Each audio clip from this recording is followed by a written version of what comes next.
미국이랑 영국에서 코로나 이후에 부부들이 이혼을 엄청 많이 한다는 이제 기사였는데요. 코로나 때문에 집에 있는 시간이 늘어나다 보니까 부부가 같이 있는 시간도 늘어났겠죠. 그러면서 아무래도 부부 간의 싸움도 예전보다 뭐 더 많이 하게 되고 그게 이혼으로 결국 이어졌다 이런 기사였는데요. 이렇게 코로나 때문에 이혼하는 경우가 많아지다 보니까 코로나랑 영어로 이혼을 뜻하는 디보스를 합쳐서 코비 디보스라는 말도 생겼다고 합니다. 근데 아직까지 우리나라의 경우에는 코로나 때문에 이혼이 뭐 크게 늘어났다거나 그런 것 같진 않은데 대신에 요즘에 상간녀, 상간남을 상대로 하는 손해배상 상담이 부쩍 늘고 있습니다.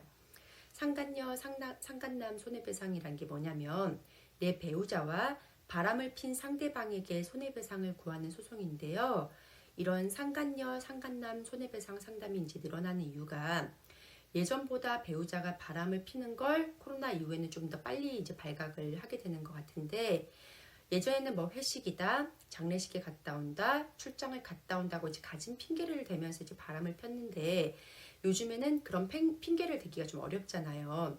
9시면 식당 영업도 요즘엔 안 하고 뭐 장례식장 이런 것도 인원수 제한도 있고 이러니까 그런데 계속 말도 안 되는 핑계를 대면서 자꾸 집에 안 들어오니까 예전보다 바람 피는 걸 조금 더 빨리 이제 눈치채게 되는 거죠. 그런데 이혼은 크게 늘어나는 것 같지 않은데 상간녀, 상간남 손해배상 상담은 크게 늘어났다는 게 뭐냐면 자녀가 없는 경우에는 바람 핀 걸 알면 대부분 바로 이혼을 고민하는데 자녀가 있는 경우는 좀 이제 이게 달라요. 자녀가 있으면 배우자가 바람을 피워도 마음 같아서는 바로 이혼을 하고 싶지만 자녀 때문에 섣불리 이혼을 못 하시는 분들이 태반이거든요. 뭐 내가 이혼을 하게 되면 내 아이가 얼마나 상처를 받겠어요. 가장 먼저 이걸 걱정하시니까. 그래서 내가 아무리 속이 상해도 내 애가 성인이 될 때까지는 내 애가 뭐 결혼을 할 때까지는 참고 살래요 하시는 분들이 많으세요. 그런데 그렇게 상담을 하시면서 하시는 말이 내가 우리 애 때문에 당장 이혼은 못하지만 그래도 저것들을 가만 놔두지는 못하겠다 이러시거든요.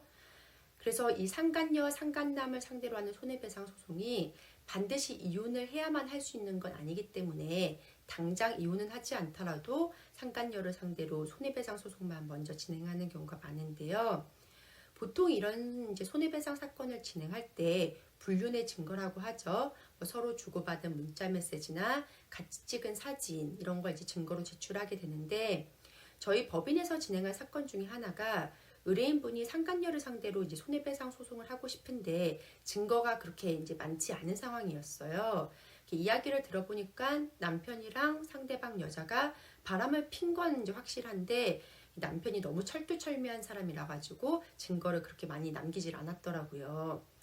그런데 이제 개인이 증거를 수집하는 데는 한계가 좀 있지만 소송을 제기하면 법원을 통해서 또 이제 증거를 수집할 수 있는 방법이 있거든요. 그래서 당시에 증거가 좀 부족한 상황이었지만 사건을 진행하면서 증거를 수집해 가자 이렇게 방향을 잡고 이제 법원에 소장을 제출을 했어요.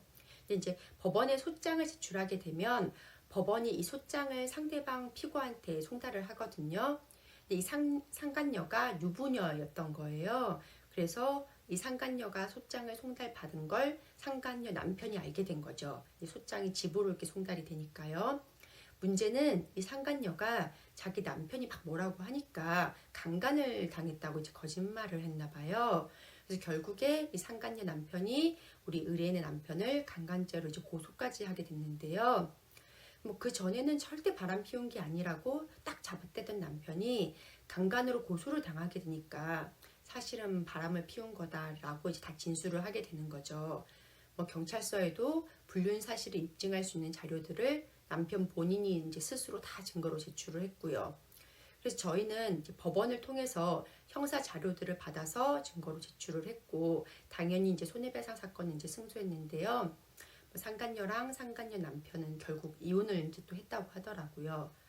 이제 뭐 사건을 진행하면서 느끼는 게 다른 사람 마음에 못을 박으면 이게 어떤 식으로든지 그게 돌아가는 것 같다 이런 것도 느꼈고 뭐 손해배상에서 이제 승소를 했다고 하더라도 이제 의뢰인분이 상처받은 게 온전히 다 치유되는 건 아니겠지만 그래도 이렇게 내가 받은 상처를 이렇게 소송을 통해서 보상받는 게 참 의뢰인분들한테는 중요한 문제인 것 같습니다.